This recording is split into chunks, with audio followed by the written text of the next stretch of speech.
Hey everyone, you're tuned into InfoQuench with Jeff. And Amy. Join us as we talk about anything. And everything. All the stuff that makes life interesting. So let's get to it. Live from St. John, it's Saturday night with InfoQuench. With Jeff and Amy McLennan. That's right. The amount of times we just recorded that opening. Yes, it's pretty funny actually. It is. We realized there is a lot more to that little Saturday Night Live. You know, it's funny because Amy and I were always talking about how fun it would be to keep all of our outtakes and stuff like that, but I don't know why, but I just delete them and because we're just doing tests. There's a lot of swearing in them. There's a lot of swearing. There's a lot of like, no, I'm supposed to say that, and no, you're supposed to say that kind of thing. A lot of like, punching and stuff, so. Not literal punching. Not literal punching. Verbal. Often. Like verbal sparring. Right, verbal sparring. We work out the kinks before so that then when we become, when we get to the actual podcast, it's like we're just in love. So hopefully it wasn't too loud at the very beginning of that podcast when I said la, because that's, it's easy to peak. And if you're listening to this levels. Really at any time other than right at this very moment, which unless you're sitting in our living room, you're not. It's not even live, so we're already liars. You were already liars. I don't know why. Amy had that idea to do this new little intro thing, and I was up for it after about 10 takes. But, for liars, it kind of leads in a bit to this topic because that's right, it does. I tried to clickbait this topic with 14 ways to travel during a pandemic. But we don't encourage traveling during a pandemic. No, we do not. No. We do not. What are we talking about, though? Well, we love traveling, and I think we need to scratch that itch, that travel itch. So what better way to do that? Not a literal itch. If you have an actual itch, go see a doctor about that stuff. Yeah. They probably got a powder or cream or something. Yeah, something to help you out with that itch. Put some oven mitts on. But, no, this is about people. We can't travel, so how can we get our little, satisfaction for worldly culture from the comfort and safety of our own home as we're going through this COVID-19 pandemic worldwide. Mm-hmm. So I'm doing a numbered list. It's the first time I look back. The last time I dared to do a numbered list was in April. And that's because Did we get through the whole thing, or did I sidetrack it? Every numbered list we do, you do sidetrack, which is why I've not one since April. But I finally got the nerve up to try again. All right, well, let's try it again. And because it's 14 and we have a funny story. 30 minutes, and that gives me 2 minutes per item, and 2 minutes we're already per item, 2 minutes. and go. Yeah, okay. Number one. You can travel by just going to your kitchen and exploring exotic food and cocktails. That's right. If you wanted to go to Cuba, well, you can go and make a mojito if you like. That's right. And wear your best, travel shirt and shorts and stuff, and put little umbrellas in your drinks, that kind of thing. Yeah, go get fancy. I talked about the fancy wine glasses last episode. Fancy it up with a little bit of... You know what you could do, actually? I never even thought of this. You could just pretend you're at an all-you-can-eat buffet like you are at the all-inclusives in your own home. just eat everything. Whatever you want. Open the pantry, open the fridge, go to town, eat it up. In celebration of number one, I'm going to share my 211 minimalist margarita recipe. 211. Super simple because it's minimalist, and 211 is the recipe. The 2 is tequila. 2 shots. 2 shots tequila. 1 shot triple sec, 1 shot lime juice. And don't ice? Just regular lime juice. What kind of ice? Like you want crushed ice? Well, whatever your pleasure. Whatever. Okay. And then usually what I do is top that up with either water, or if you want to get fancy, you could do some club soda to add a little sparkle to it. Or even just some sparkling soda, well, yeah, that's a club soda, I guess. Yeah. Sparkling I know soda, they got raspberry and whatever, all these different kinds. Well, that might be strange with the lime. It might be, yeah. But it might be also really amazing. So, probably not. Go ahead and try that. I don't know what country that's from, but yeah. I know a regular margarita is from Mexico, and yeah. So, 2 shots tequila, 1 shot triple sec, 1 shot lime juice. And we buy the lime juice in that great big plastic bottle that says real lime juice on it. We should get a big shipment of sand and put it in the living room. We should get a big shipment of sand. There was an episode of Friends, I think, where they did that. Really? Yes. Did they have little loungers? I feel like there was. There was some that's funny. 80s, 90s sitcom where that happened. Okay. All right. A lot of time on number 1. Okay. All number of our 2. other items involve Number pages, 2. pages and screens. So number 2 is I couldn't mention a travel episode or get through a travel episode without mentioning Anthony Bourdain. So number 2 is Binge on Bourdain. Binge on Bourdain. Parts Unknown is his classic. So there's 104 episodes that you can binge on over 12 seasons. You can always revisit episodes too that you've already watched. We've done that. We've watched the whole thing. Oh yeah, they're definitely worth a rewatch. And for those who don't know, it's a travel and food show. It covers the world, but he specifically focuses on some lesser known places, and he gets right into exploring the actual culture and cuisine of the locals, and so you see it from a different perspective than the typical travel show. He always believed that you could find out a lot about people just by sitting down and having a meal, and I love that idea. You can learn about a lot about a culture and about the people by just doing that, and he did. Number 3 is a little bit more of a Canadian flavor on that type of Parts Unknown idea, but it's called Departures. Yeah, we loved that show. We stumbled upon this show, and it's great. It's 3 seasons, so it's no longer running, but 3 seasons, there's 42 episodes, and it's, it's... 2 best friends. Canadian-based, Scott Wilson, Justin, I'm going to mispronounce his name, Luckett, I believe it was. Oh. They were bored, so they basically did a road trip, and they did like this epic road trip, so they... and they also brought their cameraman, who makes, I think, 1 or 2 appearances, named Andre Dupuis, and but essentially he's behind the camera. And they go to really off-the-wall places. Yes, they do. Jordan, Galapagos. India, Cambodia. Yeah. So you really get to see things from a non-travel perspective. It's, they're younger, so they're more the partiers. So there's a bit of, that angle on it. That's what I really loved about that show, is it was like they were immersed, like we as viewers were immersed, not just in their travel life, but their full life. Like, remember there was one guy who had like interactions like with his girlfriend, like he went away and they kind of like broke up and he was all upset. And, there's a little bit of drama in there, but there's definitely a lot of travel. Yeah, so if you're really looking to see some different parts of the world that maybe you wouldn't have traveled to, and there's a great focus on Canada. There are some episodes where they travel straight across Canada and then up north, and you really get to see our beautiful country. We proudly host InfoQuench out of St. John, New Brunswick, Canada, and so this definitely... It's called Destinations? Is that what it's called Departures. Oh, Departures, rather. Okay. And we did check. It was at one point on Netflix, but it isn't now. So just wherever you get your, your streaming services. Streaming services. You got it, baby. You eventually got it. Yeah, live from St. John. It is Saturday night. Yeah. Number 4. Live from St. John, Saturday night. Moving to maybe I was like heading into Halloween with my screaming Freudian slip. Yeah. So number 4 is Travels with Charlie in Search of America. This is a Steinbeck classic that I read years ago. Yeah. And it's a 1962 travelogue that was written by John Steinbeck. And it's all about a road trip he did in 1960 throughout the United States. And mostly Charlie, through the Midwest, right? Wasn't it? Or did he go through the whole... They go to New York and stuff? Or I can't remember everywhere they visited, but I do... Yeah, I read it a long time ago as well, but yeah. Yes, I think definitely there's a lot of the Midwest. I feel like California was hit hot. And Charlie, in the title, Travels with Charlie, is actually his poodle. Okay. He has a standard poodle that he travels with. So it's kind of that idea of an alone, a journey alone, and the people he meets along the way. Same with On the Road by Jack Kerouac. Same deal. Yes. Don't be messing with my numbered list. Okay. Oh, sorry. Go ahead. I don't know why I'm here doing this podcast. Interesting thing about Travels with Charlie, and I love, just weird coincidences in life because they often do happen, but my father had a brainstem stroke a few years back, and while he was in the hospital, we were, reading books to him, and when we were going for visits. And I remember the first time that I visited, that Jeff just visited, and he was going to bring a book, and I was actually at work, and you were leaving midday, and you basically just went to our library and randomly picked a book off the shelf, and you picked Travels with Charlie.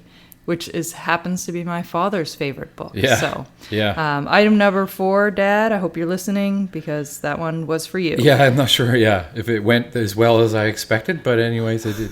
It went. It went. Number 5. This actually is why I got thinking about this episode. Emily in Paris is a new show that just debuted on Netflix. Yeah. And it was, I guess, touted as being like the Sex and the City version of, I don't know, A Girl in Paris. So I got halfway through an episode today, and it's a little bit cheesy, but you know what? You might want to check it out. If you liked Ibiza was a movie, a Netflix original movie, sort of that similar 20-something, not my cup of tea, but I mean, neither was Sex in the City though either. It had good elements. It's light. It's got great reviews so far. Yeah. It actually only, I think, launched yesterday. I think 10 episodes in the first season. So Emily in Paris is what that's called. I'm listing it as number 5, even though I don't know if it's really our vibe. It may be yours, and it's really what inspired the episode. So, number 6. Samsara. Samsara. So samsara is actually a Sanskrit word that means the ever-turning wheel of life. And that's really what the filmmakers had in mind. It was filmed over almost 5 years in 25 countries. So talk about traveling the world. You look at sacred grounds, disaster zones, industrial sites, natural wonders. It's got it all. And there's dialogue, descriptive text. It really is, just a beautiful collection of images and music. So it's just, it's a little bit different than your traditional documentary, but again, if you're looking to travel, looking to get inspired, maybe to dream of where you want to go once this pandemic, I'm sure it has a really great musical score allows as well. us to. Yeah. Yes. Number 7, Eat, Pray, Love. No travel list would be complete without that. Well, there's a book and a movie, actually. I had read the book first, and if I recall correctly, it was years ago. I think I enjoyed the book more than the movie, but I think both were good. The book was based on a memoir by Liz Gilbert. Essentially it's about a married woman. She realizes she's really unhappy in her marriage, and she just needs to change direction. So she goes through a divorce and takes off around the world. Yeah. To find herself. I can just imagine how many people have done that. It can't all be bad. I mean, to travel the world and try to find yourself and stuff, even if it became like an epidemic, like a lot of people started doing that, just traveling on their own. I can't see that being a bad thing. Well, I mean, it's bad during a pandemic. Well, yeah, you don't want to do it. Certainly you don't want to do it during a pandemic. But in general, become a super spreader across the world, that would be pretty bad. I read a quote once that said, "Everywhere you go, there you are." And so it depends, I feel like, on the reason for traveling. If you're traveling to escape your life or who you are or who you've become, then, that may not be the best reason. If you're looking to get a broader perspective, then it probably depends on the nature of your issues and whether or not travel will either exacerbate those issues. I don't know about you, but I find when I travel or whatever, like that's when I feel most alive. That's when I feel like I'm really, really living my life the best to my abilities. 100%. When I talk about perspective, that's what travel does for me. It's definitely the idea that, my problems are quite small in the realm of the larger picture, and also just to appreciate how vast and beautiful our world is and how varied the cultures are. Right. So the movie version of Eat, Pray, Love, of course, stars Julia Roberts, and it is a beautiful movie to watch because she explores the eating part in Italy, the praying part in India, and then the love part in Bali. So Bali, yeah. So definitely a great movie to watch if you want to check out those country. And really, I don't think so. Well, we'll have to watch it this weekend. Yeah, we'll fit it in. Sure, sounds good. Number 8 is Dharma Bums. Dharma buns? Wow, is that like the pornographic version of the movie or something? Dharma buns. I immediately went to food when I said buns. I suppose. I thought buns is food. I thought of buns as a bum. Yeah, because the Dharma bums, anyway. Okay. Well, I can understand that. So Dharma Bums is actually a book by Jack Kerouac. It's set in the late 50s, and it's actually shortly after the events that were chronicled in On the Road, which you mentioned earlier. Yes. So 2 young men search for the truth, the Zen way. So they're, searching sort of for the meaning of life. There's a marathon of wine drinking and poetry jam sessions in San Francisco. They travel into the Sierras. It was published just a year after On the Road, and which put the Beat Generation on the map, of course. Yeah. And it's said that Dharma Bums is sparked by Kerouac's expansiveness, humor, and a contagious zest for life. I really enjoyed that book. That was a great read. We have that book, do we not? Because I think we have several copies. Oh yeah, probably. It's one of the ones that you seem to pick up every time you see it. Yeah, it's what? You pick it up every time you see it when you see it in the bookstore. I actually saw it today at Value Village. Oh no, it was actually his book called Desolation Angels. But anyway, but I went through a huge phase where I read a lot of the Beat Generation writers like Jack Kerouac and Allen Ginsberg and Gary Snyder and all that in high school. But I find it would be really interesting to revisit those writers and see their perspective on travel when you're older. You don't really think of it the same way when you're younger, I feel. But it'll be really, I think I'm going to do that. That might be a good podcast idea. Revisiting books we've already read. Yes, you definitely, yes. You see things very differently after decades of experience. Yeah. Decades. And actually, incidentally, if you guys listening have any ideas for us for podcasts, let us know. Not on Instagram, though. You can't get a hold of us on Instagram. Not on Instagram. That's still a done deal. But anywhere else, though, Facebook or whatever. Because sometimes we don't have a hard time coming up with ideas, but it's nice to have a lot of them. So, help us out if you can. Yeah. We want to talk about what you're interested in, too, right? So, right. No more Instagram, but we do have an exciting new platform that we're just working on now. So we'll hopefully be able to announce that in the next episode. We'll do a grand reveal next episode. A reveal, will we? Yeah. An audio type of a reveal. Yeah. So Dharma Bums. Yeah, you know what? When I'm thinking about the multiple copies we have of various books, I'm thinking we need to go back to our whole series we did on KonMari. Yeah. But there's a thing about having multiple copies of different books, though, because it's like there's different artwork, there's different forwards, there's all kinds of. I have 2 or 3 different versions of Naked Lunch.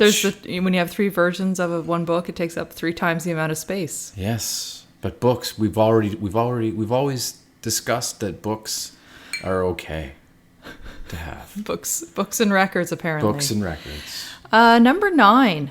Jack Whitehall, Travels with My Father. Yes, UK comedian guy, right? Right, yeah. Yes. So this is on Netflix, so easy to find. Jack is a comedian, but he did this series, and actually there's 4 different seasons or series, 15 episodes altogether, but the most recent one just launched September 22nd, so we're going to check it out. Yeah, we haven't seen that. So Australia, is that what you said? Yeah, it's Australia. So the first season, they traveled Southeast Asia. Somewhere I always wanted to go. And it was Australia. Sort of to follow the popular gap, when people do a gap year after they graduate, it was supposed to be a gap year route. Yeah. Thailand, Vietnam, Cambodia. The second series, they went through Eastern Europe, and then the third was the American West. But the fourth one is going to be set in Australia. We just haven't watched it yet. So the idea around it is Jack Whitehall is a comedian, so he's, I guess, eccentric in his own way. But his father is this old, stuffy patriarch type figure, British, and he purposely puts him into these very awkward scenes to see how he'll react. It is quite comical.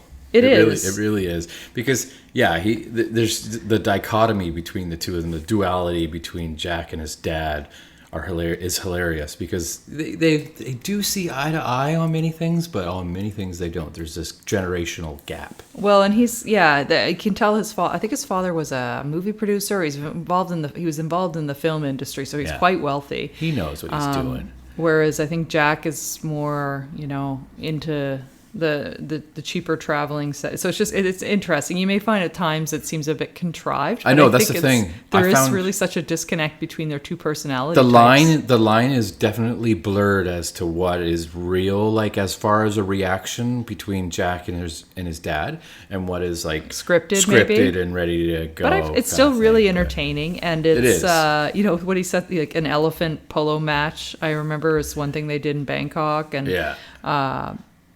so it is. It's an interesting little series. It's fun. It is fun. Yeah, check it out. You'll know after a few episodes whether it's for you. We enjoyed it. Number 10, Baraka. Baraka is one of my favorite films. I remember a while back, like the very first time I ever experienced Baraka was Greg Hemmings, who was a local entrepreneur with Hemmings House Productions and stuff, makes movies. But he played music to the background of and had Baraka behind the scenes, and it was absolutely amazing. But anyway, Baraka is very similar to Samsara, actually. Yes, so it's a non-narrative documentary film. Explores themes, and it looks again at natural events, life, human activities, technological phenomena. Actually shot in 70 millimeter film. Yeah, it was 24 countries, 6 continents over a 14-month period. I know. And Baraka, it means blessing in several languages. And Koyana Scotzi is the follow-up of that, and then there's another one, Powascotzi or something like that. That goes after that. So there's a trio of movies so far. Right. So if you like it, you can definitely check out the whole batch. Yeah. And it's described as a world beyond words. The story is almost an unstory, a narration of nature and of humankind's chaotic and lovely relationship with it. Yeah. So I do remember it was just beautiful in terms of the cinematography and. But yeah, I mean, Baraka was, but Koyana Scotzi focuses more on the influence of man on our planet, and it's really quite breathtaking as well, but in a very different, devastating way. It's kind of so if you want to get devastated, check it out. Yeah, check it out, Koyana Scotzi, which means something else. I can't remember what it means, but next one I'm going to mention is number 11, Into the Wild. And I really enjoyed this. You loved that book. I don't know what it is that you loved about that book. Did I read the book? This is I'm talking about the movie, but I'm sure. I think you read I read the book. I thought you did too. No, I don't think I did. Oh, okay. I cheaped out and watched the movie. Oh, okay. a lot quicker. True story of Christopher McCandless. So he graduated college, and he's very wealthy. Gives away his life savings and hitchhikes to Alaska. And he meets a lot of people on the way, and each of them have their own stories. And then he basically, near the end, heads out into the wilderness to live on his own. Yeah. And definitely great. I found it very authentic, the movie. It's just a great picture of what actually happens on the road. He ends up living in this bus that was abandoned there, and he makes it his home. Right, when he gets to Alaska. And recently, in the last, I don't know how long, last 6 months, they've actually took that bus out of there because so many people were trying to get to it. Really? Yeah. I didn't know that. They removed that bus. Did they put it in a place where people can visit? I'm not even sure. A bus museum of sorts? A bus, yeah. they put it in the Into the Wild museum, yeah. It didn't make it on our list, but an honorable mention of another bus-related type movie was Destination Happiness. Oh, yeah. And again, focuses a lot on Canada, but a couple who basically does a bus over and uses it as their main travel vehicle for going up through, I think they start in New York, go across Canada, and then all the way down, I think right into Central America. Yeah, right into Central America, yeah. And really, that's a cool movie too. That one's called Destination Happiness, and they travel along with their dog. Yeah. So it's more of a, You're just along for the ride. See, I think that's why we like those kinds of shows, because we are just along for the ride. We're not going on vacation with these people. Right. And that one is not it's not drama filled. It's more what actual travel is. They're just really just doing a road trip, and there are days when it's boring and they're just driving, and there's days when it takes 2 or 3 days to get something fixed on their van or whatever. Right. But they do come across some. I remember they visited a home that they figure must have been part of the cartel in Mexico because there were tigers, and anyway, there's some interesting without giving tidbits. anything away. that might have happened. Yes, we don't want the cartel after us. Number 12, The Beach. Yeah, I don't think I've seen that movie. Unless we watched really? it together. With Leonardo DiCaprio? Didn't you say you actually went to that island in Thailand? Yeah, I was. But I wasn't like where that beach was. Though. Oh, okay. I never visited. They actually. I don't think you can visit that beach any longer because so many tourists went there. Oh, okay. But the island, I do believe I was on. Unless it was. Well, is it Koh Phi Phi or Koh Phuket or? Well, I probably should know that, but I don't. Oh, okay, yeah. Well, I didn't nice do that job part of my with research. the research, yeah, baby. Honey, how much research did you do for the episode? I'm here, aren't I? I'm here to edit and mix it down after we're done. Yeah. The beach actually, set in Thailand, and Leonardo DiCaprio, and basically it's like this weird idea of a solitary beach paradise that people think as like a utopia. Yeah. And they go, a group of them go, it's supposed to be the secret place, and it's just interesting to see how it unfolds. It gets a little strange near the end. There's murders, aren't there? We need to watch this too. Yeah, we have a busy weekend ahead. We need to watch this movie. I may have watched it, but I have. There's it's a been video so game long sequence ago where I don't know if he just is going crazy or what, but there's some sort of. Anyways, yeah. there's shark attacks. Oh wow, it's got everything. It goes to show that even in the most beautiful place that they could find in the world to film this and they try to go and build this utopia there. And then that tourists even ruin it. Well, no, not afterward, I suppose. Yeah. But the idea of the movie, I think, is that you can't escape tragedy. That will still be wherever there, you go, regardless, and that even if you try to create a perfect paradise, there's still going to be problems because people are there and sounds people a bit bring like problems. Trump. He can't escape, can he? No. Anyway. Trump? Did you say Trump? We're trying to escape. We're trying to travel. I know. Number 13, Under the Tuscan COVID-19. Sun. Under the Tuscan Sun? Yeah, never seen that. Obviously either. Tuscany in Italy, starring Diane Lane. And I don't think I've seen that. Again, the whole idea of everywhere you go, there you are. But it's essentially about a 35-year-old writer from San Francisco, and she gets a divorce.